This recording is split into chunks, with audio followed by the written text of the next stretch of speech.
디지털 자산 시장의 이야기를 들어보는 시간인데요. 먼저 첫 번째, 가상시장 전반에 대한 소식을 짚어보는 코너, 한 주간 코인 브리핑으로 시작을 해보겠습니다. 김영석 자문위원과 함께 보시겠습니다. 안녕하세요. 네, 안녕하세요. 네, 오늘 이제 코인 브리핑 시작인데요. 예. 새 정부가 출범한 지 벌써 한 2달 정도 됐습니다. 네. 5월 달에 출범했고, 그때 당시 이제 윤 대통령이 대선 후보 시절부터 디지털 패권 국가를 강조했다고도 이제 기억을 하는데, 예. 디지털 자산 기본법 제정, 디지털 자산위원회 신설 등 이슈가 많았던 것 같거든요. 이에 따라서 가상자산 거래소에서도 큰 변화가 이제 불어오지 않을까 예상이 듭니다. 이 디지털 자산 기본법의 핵심은 어떤 건지 먼저 설명 좀 들어볼 수 있을까요?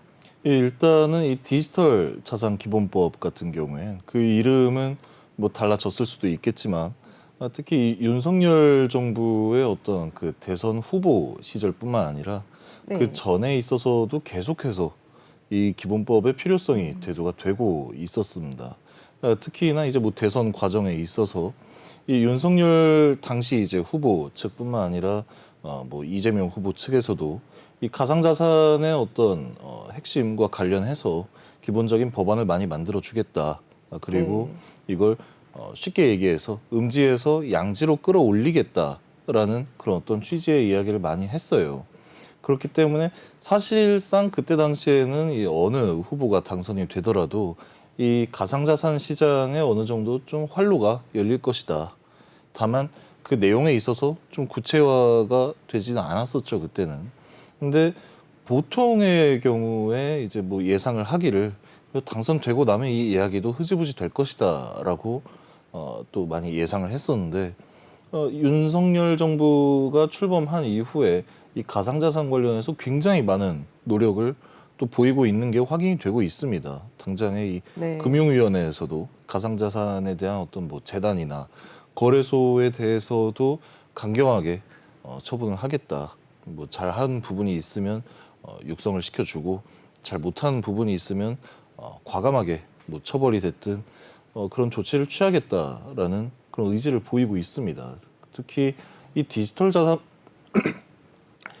자산 기본법 같은 경우에는 그 초점이 재단 운영에 많이 맞춰져 있어요. 네. 이 재단이라고 하면 보통의 이 거래소에서 확인할 수 있는 상장되어 있는 가상 자산들 그런 토큰이나 코인들을 또 만들어내고 플랫폼 비즈니스를 운영을 하는 그런 회사를 재단이라고 이야기를 하는데 이 재단의 비위 행위가 이제까지 굉장히 많이 있어 왔었죠. 네. 갑자기 대규모로 보유하고 있던 코인을 매도를 해버린다든가 아니면 뭐 사기, 유사수신 행위 이런 행위들이 굉장히 많았기 때문에 사실은 이 가상자산 시장의 발전을 좀 많이 저해했다고 평가를 받는 요소 중에 하나거든요. 그런 부분에 있어서 좀 강하게 조치하겠다라는 게 이번 디지털 자산 기본법의 핵심으로 보입니다. 네, 특히 이번 디지털 자산법을 보면은 이 거래소뿐만 아니라 앞서 얘기를 해주셨지만 비위 행위에 대해서도 강경하게 대응을 하겠다 이런 의지가 엿보이거든요. 예. 향후 이 가상자산 시장의 투명성이 제고되지 않을까 싶은데 어떻습니까? 사실은 굉장히 이번 정권의 어떤 디지털 자산 기본법의 제정 자체가 이 기존에 있었던 어떤 재단들에 있어서는 굉장히 큰 장애물로 작용을 할 겁니다. 그렇기 때문에 이 재단 같은 경우에는 그래도 영업을 하고 어떻게 플랫폼을 구축을 하면서 이 플랫폼에 실제 블록체인상의 비전이 있는 경우에는 정말 이런 사업은 육성을 해야 되겠지만 사실 이 국내에 존재하고 있는 뭐 이른바 김치코인이라고 하죠.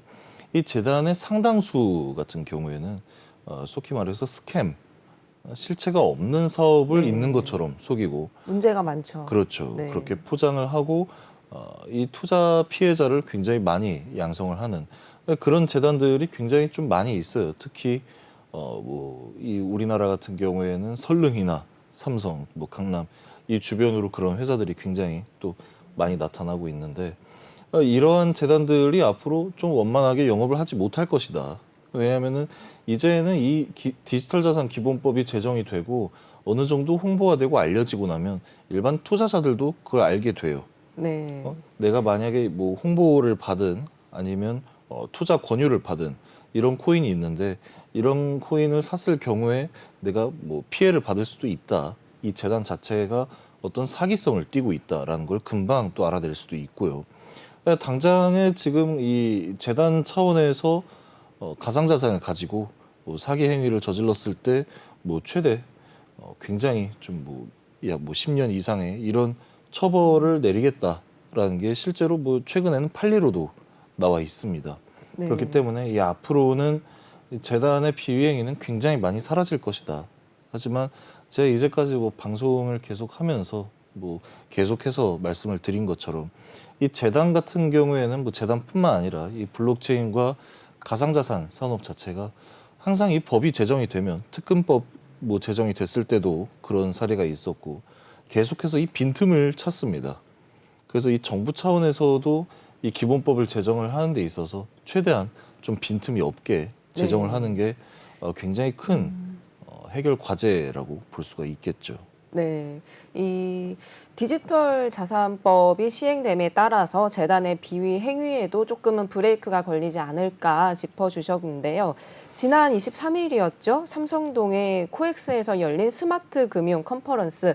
이제 이 자리에 빗썸의 강두식 투자자 보호센터 실장이 특근법에 대한 한계를 지적했다고 하는데 현재 어떤 뭐 체제는 규제와 통제에 초점을 맞추고 있는 한계가 있다. 이 한계 부분을 언급을 했다고 해요. 예. 네, 이 특검법에 그렇다면 어떤 점이 문제인가요? 이 특근법 같은 경우에는 지난 정권에서 굉장히 이 가상자산 시장에 대해서 지난 정권 자체는 좀 약간 부정적인 그런 입장을 보여왔습니다. 그렇기 때문에 이 가상자산과 관련된 거의 모든 산업에 대해서 거의 뭐 허가받지 않으면 할 수 없다라는 식으로 제재를 많이 가해왔어요. 네. 그 제재의 어떤 기본 골자가 되는 게 특근법이었는데 이 특근법이 뭐 제정되기 전이라든지 아니면 제정되고 난 직후에 굉장히 말이 많았었죠. 뭐 이 가상자산 산업이라든지 블록체인 사업을 굉장히 좀 저해시킬 가능성이 높다. 그리고 유명무실한 어떤 규제를 위한 규제이다라는 그런 평가들이 상당히 많이 있어 왔었는데 요즘에 와서는 이 특근법이 사실은 별게 없더라. 이게 무슨 효과가 있을 것이냐. 오히려 트래블룰이라든지 이런 제도가 생겨나면서 이 가상자산을 운영을 하고 또 투자를 하고 이런 시장에 있어서는 굉장히 큰 걸림돌이 됐죠. 그렇다고 해서 이 트래블룰 같은 게 생긴 것 자체가 어떤 뭐 사기 행위라든지 아니면 가상자산에 대한 어떤 뭐 자금 세탁 네. 이런 행위를 원만히 또 방지를 했냐? 그렇지도 않아요. 거의 모든 거래소에 대해서 출금이 가능하단 말이에요. 뭐 이제 마이더월렛이라든지 아니면 이런 외부 지갑들을 통해서 어차피 등록만 하는 거기 때문에 오히려 절차만 더 복잡해졌다. 그리고 이 투자자 본인 인증 제도를 시행을 하게 되면서 기존에 또 가상자산을 들고 있던 사람들, 이 사람들한테도 굉장히 큰 혼란이 왔었죠. 본인 인증을 하지 않으면 뭐 하루 최대 100만 원까지밖에 뭐 출금과 입금을 진행을 할 수가 없다. 뭐 이런 식의 제도가 생겨나게 되면서 굉장히 많은 혼선을 빚어왔습니다. 네. 그렇기 때문에 그렇다고 해서 뭐 원만하게 이 투자자를 보호가 됐냐? 그렇지도 않아요. 또 계속해서 이 사기 행위는 발생을 해왔고 거래소에 상장되어 있는 가상자산들이 약간 좀 스캠성을 띠는 코인 같은 경우에는 이 코인에 대해서는 어떤 처벌 근거가 명확히 나와 있지 않단 말이에요. 특근법에는. 네. 그렇기 그렇죠. 때문에 이 디지털 자산 기본법의 제정과도 굉장히 좀 연결이 되어 있는 문제인데 특근법 자체는 정말 말씀드린 대로 이 규제를 위한 규제일 뿐 사실상 네. 어떤 효용성도 그렇게 있어 보이진 않고요. 그 빈틈이라든지 어떤 부족함을 좀 메우기 위해서 나타나는 게 이번 디지털 자산 기본법이 아닌가라고 또 판단이 돼요. 어디까지나 특근법이 거래소라든지 이 은행권, 가상자산을 어떻게 좀 움직이는 큰 플랫폼에 좀 집중이 된 법안이라면 이번 디지털 자산 기본법은 구체적으로 이 원천적인 근원을 좀 차단을 하겠다. 이 각종 가상자산을 통해서 일어나는 어떤 사회 문제들에 있어서 이 원인을 해결하겠다. 라는 그런 의지의 내용으로 좀 많이 확인이 됩니다. 그렇기 때문에 이번 이 강두식 실장이 또 했던 얘기가 이 투자자를 보호하는 데 있어서 특근법이 원만하게 작용을 하지 않은 것 같다. 그래서 이 디지털 자산 기본법이 빨리 제정이 되어야 한다라는 게 그런 부분에 있어서 아마 서로 연결되는 부분이 있기 때문에 네. 어떻게 좀 빠른 제정을 촉구하는 게 아닌가라고 또 생각을 하고 있습니다. 네, 사실 뭐 외형은 그럴싸했지만 네. 예, 속을 까놓고 보니 또 계속 뭔가 문제가 또 생기고 네, 그런 상황이지 않을까 싶은데요. 현재의 어떤 특근법은 가상자산 사업에 대해서 어떤 부재나 자금 세탁, 불법 거래 등 이런 방지에 너무 초점이 맞춰져 있지 않을까. 그러므로 인해서 한계가 있지 않을까라는 얘기를 짚어주셨습니다.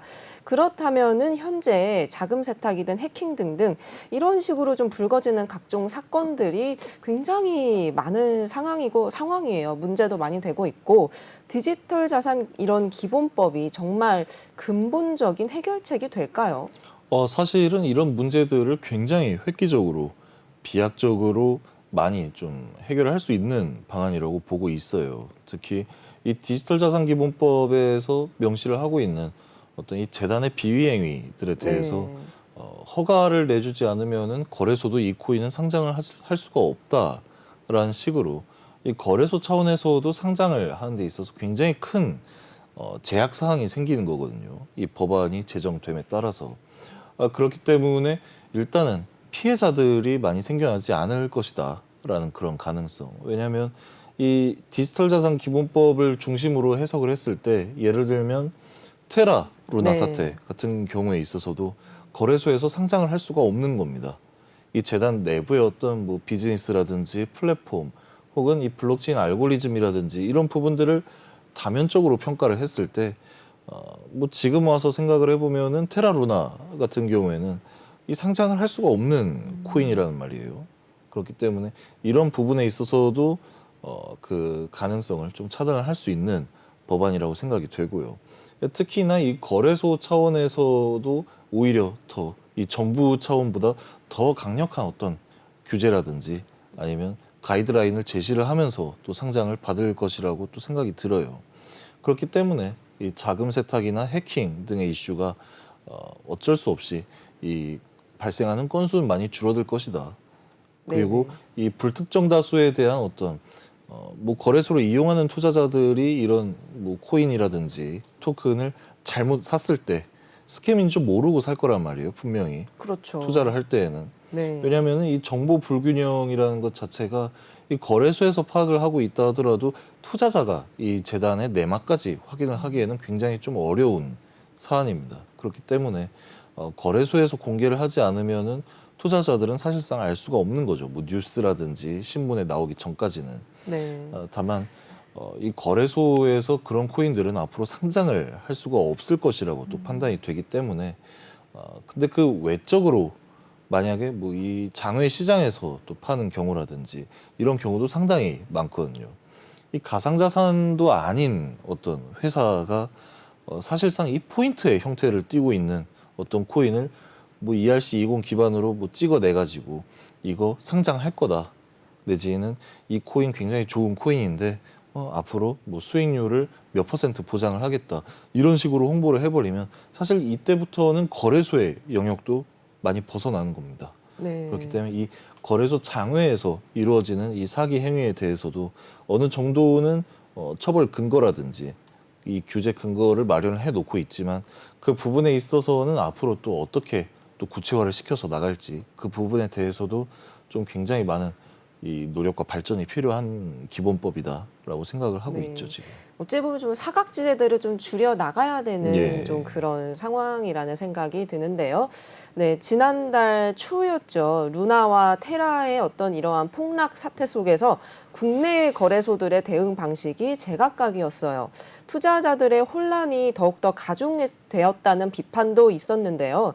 이번 어떤 사태의 탄력을 받아서 거래소 연합에서는 디지털 자산 기본법의 제정을 촉구하고 있다는 얘기도 있습니다.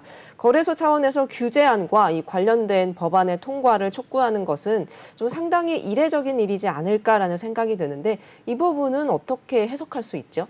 일단은 이 두 가지 가능성으로 생각을 해볼 수가 있겠죠.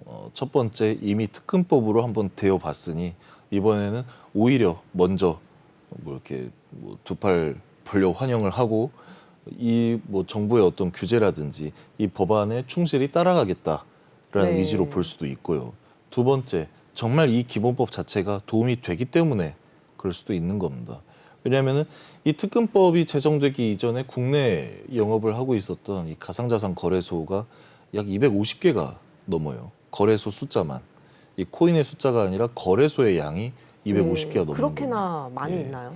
그 굉장히 많죠. 네, 많았죠, 알고 있는 그때는. 거래소는 몇 개 없는 것 같은데 예. 굉장히 많네요, 생각보다. 근데 이 토큰의 종류나 개수가 많은 것처럼 일단 네네. 뭐 국내에 유통되고 있는 가상자산의 종류만 해도 일단 1만여 종이 넘어갑니다. 엄청나게 많네요. 이 토큰들의 어떤 수요를 감당하기 위해서는 거래소도 굉장히 많았겠죠. 그때 당시에 거래소가 너무 넘쳐나다 보니까 이 메인 거래소라고 하는 빅5라는 거래소도 그때 당시에는 사실 지금에 들어서 거래량이라든지 이용자들이 굉장히 비약적으로 늘었지 그때 이 시가총액을 찢어먹는다라고 하죠. 네. 이 유입되는 자본이 이 수많은 거래소로 분산이 되는 겁니다. 지금 그 거래소들, 특히 원화 입금이 가능한 거래소는 딱 5개 남게 되면서 그런 어떤 시장 전체에 퍼져 있었던 자금이 많이 집중되는 현상으로 볼 수가 있죠. 그렇기 때문에 이 거래소 차원, 지금 허가를 받고 운영을 하고 있는 이 5개 거래소 차원에서는 거래소가 더 늘어나는 거를 반대를 할 수밖에 없는 그쵸. 겁니다. 예. 네. 그런 차원에 있어서도 그렇고 특히 이 가상자산 거래소에 상장을 한 재단의 코인 같은 경우에 뭐 사기라든지 아니면 스캠성 혹은 먹튀 이런 사태를 굉장히 많이 일으켰기 때문에 거래소 입장에서도 이걸 어떻게 해결을 할 방법이 뭔가 없을까라는 고민을 굉장히 많이 해왔을 거예요. 전반적으로 이 가상자산 시장이 좀 투명화되고 건전화가 되면 될수록 이 거래소에 유입되는 자본의 양이 엄청 많이 늘어날 겁니다. 그런 부분들을 봤을 때 이 뭐 본격적으로 이 가상자산 시장을 음지에서 양지로 끌어올리기 위한 거래소 차원의 노력이라고도 또 해석을 할 수가 있고요. 네. 그렇습니다. 이제 그렇다면은 이 비단 재단뿐만 아니라 가상자산 거래소의 운영에 대해서도 얘기를 들어보고 싶은데 어느 정도 많은 변화나 변동성이 좀 나타날 것 같아요. 이 기존 빅5 거래소의 입장은 어떻죠? 일단은 지금 현재 운영을 하고 있는 거래소들 같은 경우에는 제각기 다른 이 상장 기준이라든지 아니면 영업 정책을 가지고 운영을 하고 있어요. 그렇기 때문에 이 기본법이 제정이 되고 나면은 어느 정도 이 상장 가이드라인이라든지 상장 네. 폐지 요건이라든지 이 부분에 대해서도 굉장히 많은 통합이 또 이루어질 것으로 보이고 있습니다. 특히 이 가상자산 거래소 5개가 모여서 공동 협의체를 조성을 했죠.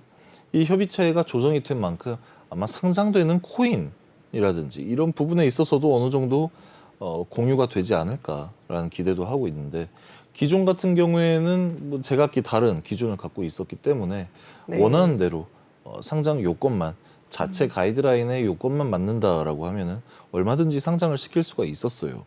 근데 앞으로는 이 재단 자체가 많이 줄어들 거라는 얘기죠. 뭐 네. 요건이 안 되는 재단, 뭐 자격이 미달인 어떤 재단 이런 재단들은 더 이상 상장을 할 수가 없게 되니까 아마 거래소 입장에서도 약간 운영상의 차질은 분명히 있을 거라고 보고 있습니다. 네. 지금 당장에는 단기적으로 봤을 때는 분명히 큰 차질이 있을 거예요. 왜냐하면 이 상장을 해야 신규 그쵸. 코인을 상장을 해야 또 거기에 따른 어떤 거래 수수료라든지 아니면 그 코인을 투자를 한 보유하고 있는 홀더들을 또 회원으로 끌어올 수 있는 그런 가능성이 어느 정도 좀 제한이 되는 사안이기 때문에 그런 부분에 있어서 굉장히 좀 큰 변동성이 나타날 것이라고 보고 있습니다. 하지만 이 기존 거래소 같은 경우에는 이런 제도 자체도 굉장히 환영을 하고 있죠. 왜냐하면 장기적으로 봤을 때, 단기적으로 봤을 때는 굉장히 뭐 일시적으로 손해가 발생을 할 수 있겠지만 네. 장기적으로 봤을 때는 그만큼 유망하고 플랫폼이 제대로 만들어진 그런 코인만 상장을 시킨다라고 하면은 전반적으로 이 코인에 또 투자를 하는 사람들은 더 늘어날 거란 말이에요. 지금은 약간 뭐 스캠성이라든지 좀 믿기 어려운 그런 가상자산에 대해서는 투자자들이 소액만 투자를 하는 그런 모습들이 많이 나타났었습니다. 하지만 정말 이 기본법에 위배되지 않는 그런 건전한 프로젝트를 플랫폼으로 만들어서 네. 토큰을 만들고 또 상장을 한다라고 하면은 사실 투자자 입장에서는 본인이 따로 노력하지 않아도 상장된 것만 투자를 하게 되면 어느 정도 수익성은 또 보장이 된다라고 생각을 할 수 있기 때문에 보다 좀 안전한 그런 어떤 투자처가 되는 거죠. 여기에 들어가는 어떤 투자 금액이 늘어나면 늘어날수록 거래소 입장에서는 오히려 이 영업이익에는 도움이 될 수도 있다라는 네. 그런 식으로 좀 받아들이는 걸로 보이고 있습니다. 네, 이 거래소 입장에서는 어떤 단기간보다는 좀 장기적인 그런 미래를 바라보고 이런 긍정적인 입장을 취하고 있다라고 얘기를 해주셨는데요. 이 빗썸이나 업비트와 같은 대형 거래소의 경우에 하지만 이 디지털 자산 기본법이 좀 발목을 잡을 수도 있지 않을까라는 분석도 있는데 자문위원님은 어떻게 보시죠? 이 부분은? 일단은 네. 뭐 이런 분석들이 나오는 것 자체가 어쨌든 이 가상자산 관련해서 계속해서 뭐 법안이라든지 규제가 만들어지기 때문에 이런 분석이 나오는 겁니다. 특히 사실상 우리나라의 이 코인 시장은 업비트와 빗썸이 독식을 하고 있죠. 그렇죠. 그 중에서도 네. 업비트가 굉장히 큰 맏형이죠. 그렇죠. 네. 그렇기 때문에 아마 뭐 제일 돈을 많이 버는 거래소가 이런 규제가 나오면 나올수록 발목을 잡히는 것 아니냐라는 판단을 할 수가 있는데 그때 가서도 제가 봤을 때는 사실 빅5 거래소가 전부 다 뭐 균등하게 나눠 먹는다라는 이 시가총액이라든지 파이를 나눠 먹는다라는 생각은 하지 않고 있습니다. 그 이후에도 빗썸과 업비트가 전체 시장의 약 80% 이상은 차지할 거라고 또 판단을 하고 있고요. 네. 그렇기 때문에 빗썸이나 업비트 입장에서는 사실 뭐 크게 신경을 쓸 이유가 없는 사안인 거죠. 지금 그렇죠. 현재에 있어서도 가상자산을 상장하는 데 있어서 굉장히 엄격한 가이드라인을 가지고 또 상장을 하고 있기 때문에 그렇기 때문에 지금 뭐 업비트나 빗썸 보시면 이 유의 종목이 지정되고 상장 폐지가 되는 코인들이 굉장히 많습니다. 하루에도 뭐 몇 건씩 나오는 경우도 있고요. 네. 지금 뭐 유의 종목 같은 경우에 지난번엔 최대 전체 상장 코인 중에 약 5%가 유의 종목인 뭐 사안도 있었을 만큼 그러니까 이런 작업들이 지금 계속해서 이 기본법의 제정을 앞두고 네네. 이 뭐 함량 미달의 어떤 가상자산들을 계속해서 정리해 나가는 그런 모양새거든요. 그렇기 네. 때문에 지금 준비를 철저히 하고 있는 만큼 뭐 발목이 잡힌다. 뭐 이런 사태는 일어나지 않을 거라고 판단을 하고 있습니다. 네. 어찌 보면 지금 뭐 하나씩 자리를 잡아가는 과정인 거잖아요. 그렇죠? 예. 네. 하지만 이 거래소의 비위 행위, 이 비위 행위에 대해서도 말이 참 많아요. 이 건전한 어떤 가상자산 시장을 만들기 위해서는 거래소 차원에서의 노력도 많이 필요할 것 같은데 어떠한 노력이 필요할까요? 일단 거래소 입장에서는 가상자산 자체에 대한 어떤 큰 분석이라든지 정말 면밀하게 평가를 하고 이 가상자산을 상장을 했을 때 투자자들에게 어떤 피해가 가지 않을까라는 네. 부분에 대해서 사전에 좀 인지를 많이 해야겠죠. 그런 부분에 있어서 거래소 차원에서는 굉장히 좀 오랜 시간을 들여서라도 이 가이드라인을 정말 좀 정비를 잘하고 투자자에게 어떤 이 프로젝트에 대해서 또 설명을 할 수 있는 그런 모습이 또 보여야 됩니다. 그렇기 때문에 이 건전한 가상자산 시장을 만드는 것 자체가 사실은 재단이나 투자자가 아니라 거래소의 책임이거든요. 왜? 투자자들이 거래소에 들어가서 가상자산을 사고 또 거기에 네, 상장되는 그렇죠. 가상자산은 또 재단이 거래소에 상장 신청을 해서 또 올라가는 거기 때문에 사실 이 거래소가 굉장히 좀 주도적으로 이 시장을 형성을 해나가야 되는 겁니다. 네.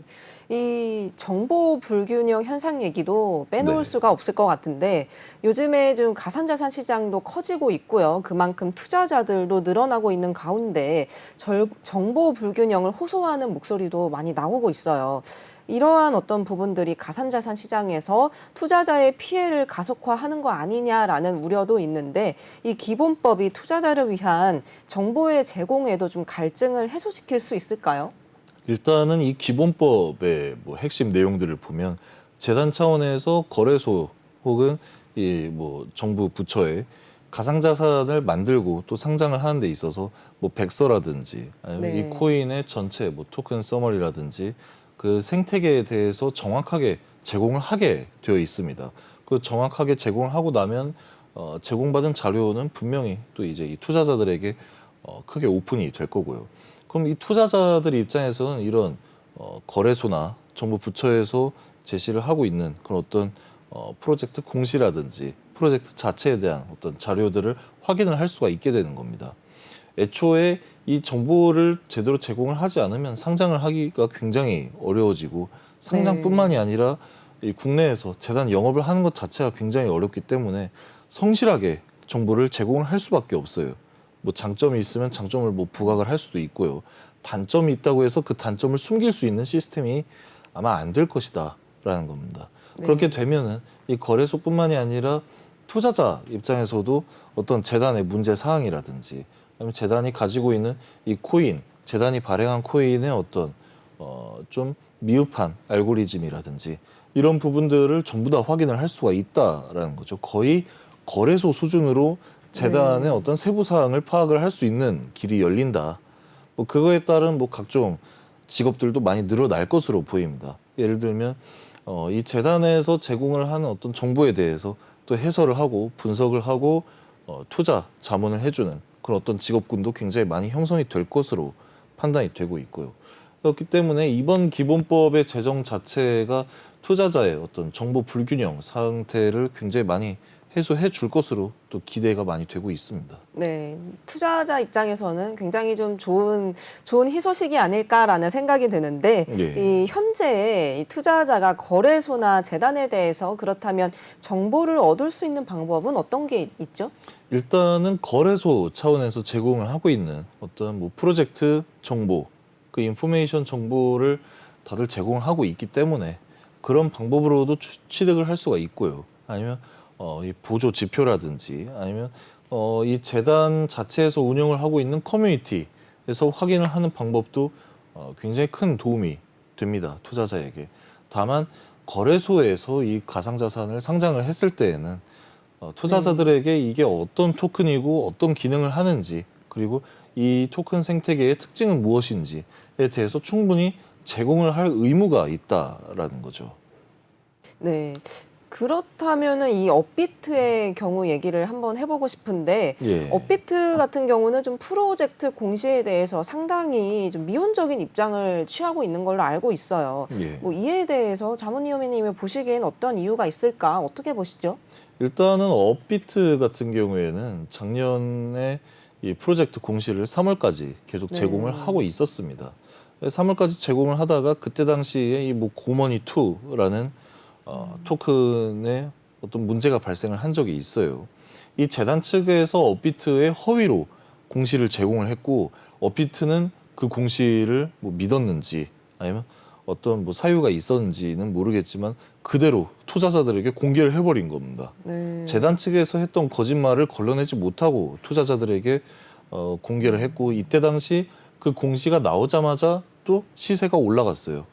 해당 네. 가상자산에 약 20% 정도 폭등을 했다가 이게 허위인 걸 알고 좀 부랴부랴 유의 종목으로 지정을 한 사태가 있었는데 이런 식으로 한번 뭐 되었다라고 또 할 수가 있겠죠. 그런 사태가 벌어지고 나니까 업비트 측에서는 더 이상 지금 뭐 공시를 제공하지 않는 모습입니다.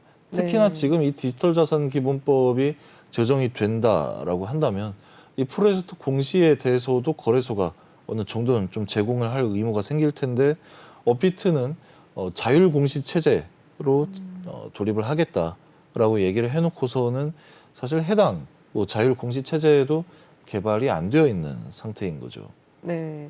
이 사실 요즘에 코인 시장의 열풍으로 인해서 코인에 대해서 관심이 좀 많아지고 있는데 예. 이런 어떤 공시 부분이 이제 이런 상황이면 투자자들 입장에서는 좀 불안감으로도 많이 다가오지 않을까라는 생각이 드는데요. 이 디지털 자산 기본법으로 인해서 이러한 재단의 허위 공시 또는 이러한 부분들이 해소가 될 것 같지 않을까라는 생각이 듭니다.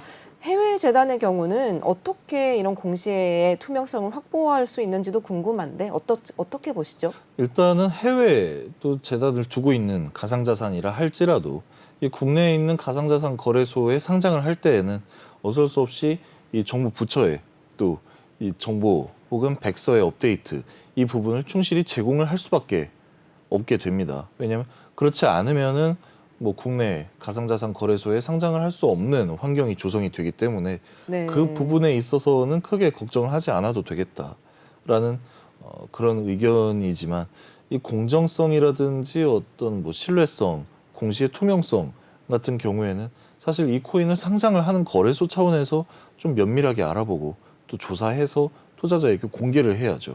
그렇죠. 예. 네. 그렇습니다. 어찌 보면 이 공시는 코인의 가격에 대해서 굉장히 좀 막대한 영향을 끼치잖아요. 예. 네, 이 재단 측의 어떠한 이런 허위 공시나 여러 가지 문제들로 인해서 많은 투자자들이 손해를 보지 않을까 또 그거에 대한 주의도 필요하다는 이야기 한번 들어봤습니다. 예. 지금까지 살펴본 내용 화면으로 한번 정리해 보시고 다음 시간 이야기로 넘어가 보도록 하겠습니다.